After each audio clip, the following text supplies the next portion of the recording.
it's very fitting that we should be here 2 days before Anzac Day, on the very place where the Anzac Day march will start, for 2 reasons. Firstly, remember the Australian government sent 500 Australians to die in Vietnam and an even greater number to die in Korea to fight communism.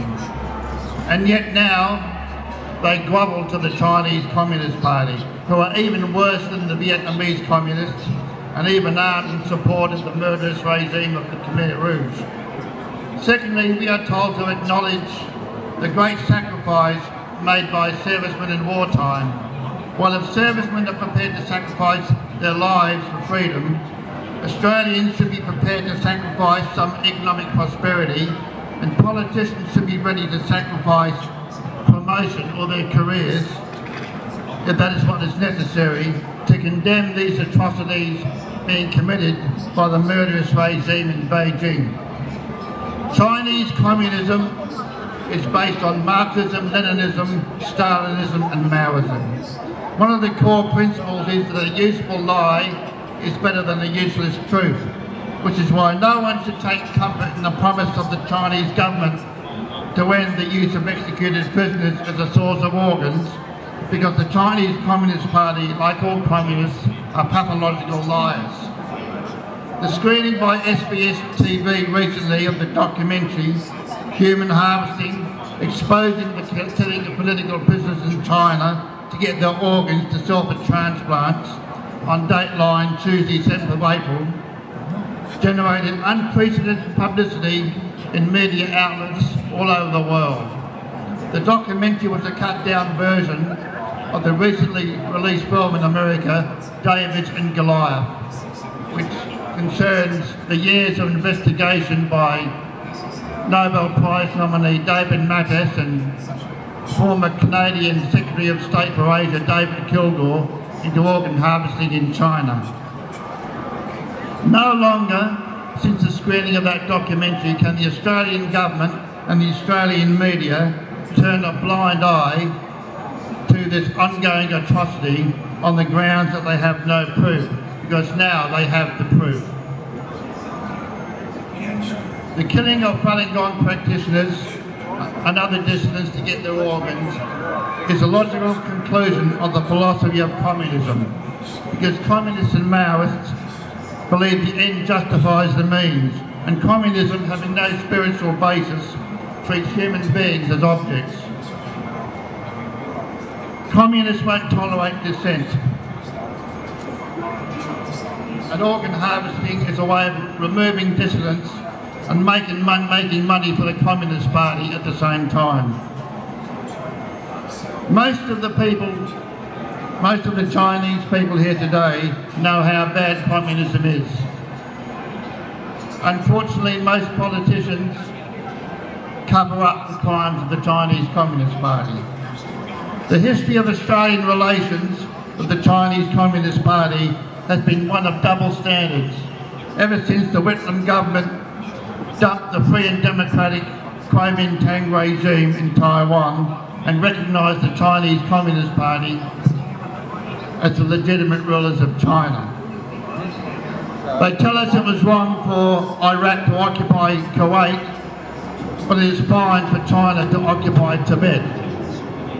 The Australian government and the Australian media protest about the possible execution of 2 Australian drug dealers in Bali who are guilty, but ignore the executions of tens of thousands of political prisoners of conscience in China who are all innocent. A Liberal MP once said to me, "You can't tell another government how to run their country." Well, we told the Taliban how to run their country. We told Saddam Hussein how to run his country. In fact, we overthrew his whole regime. But they won't criticise the Chinese Communist Party. It might shock all the people here who know how bad communism is to know that when Mao died, the then Prime Minister of this country, Malcolm Fraser, and the then Leader of the Opposition, Gough Whitlam, plus many others, got up in Parliament on September the 14th, 1976, in the so-called condolence motion and said that Mao was a great leader who had achieved wonderful things for his people. There were only 3 or 4 dissenters in the Australian Parliament that day. Today, still in Federal Parliament, there are still only 3 or 4 dissenters who will openly condemn the organ harvesting in China. In fact, the would-be Prime Minister of this country, Malcolm Turnbull, for instance, in 2013 made a speech in London at the London School of Economics about Australians' relations with China, and he actually described the Chinese Communist dictatorship as a contract with the Chinese people.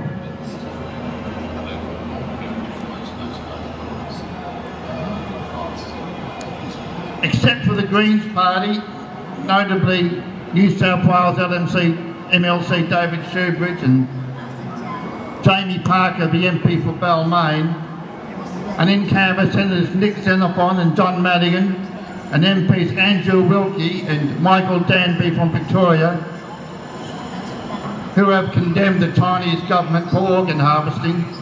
I charge all other New South Wales state and federal members of Parliament and most of the Australian media, with the exception of SBS, for being Holocaust deniers of the Chinese Holocaust, for remaining silent about the organ pillaging by the Chinese Communist Party and the genocide in Tibet and all the other crimes committed by the CCP.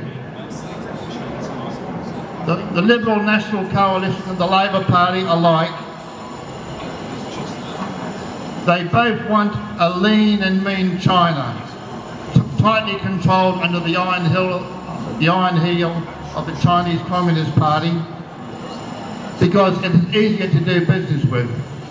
There is plenty of money to be made out of regimes that have access to slave labour and are so efficient they eliminate their opposition by killing them and then selling their organs.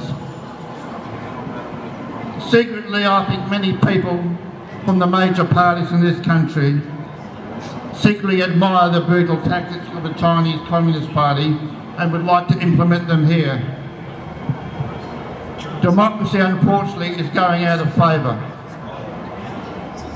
Maybe one day we will have a Nuremberg-style war crimes trial, and all the people who cover up for the Chinese Communist Party will be put in the dock, and the multinational companies who bow to their wishes will put them all in the dock, and they'll be asked to explain themselves. What will their excuse be? Oh, I didn't know it was happening. Or, oh, I wanted to speak out against the crimes of the Chinese Communist Party, but kept quiet because I was just following orders.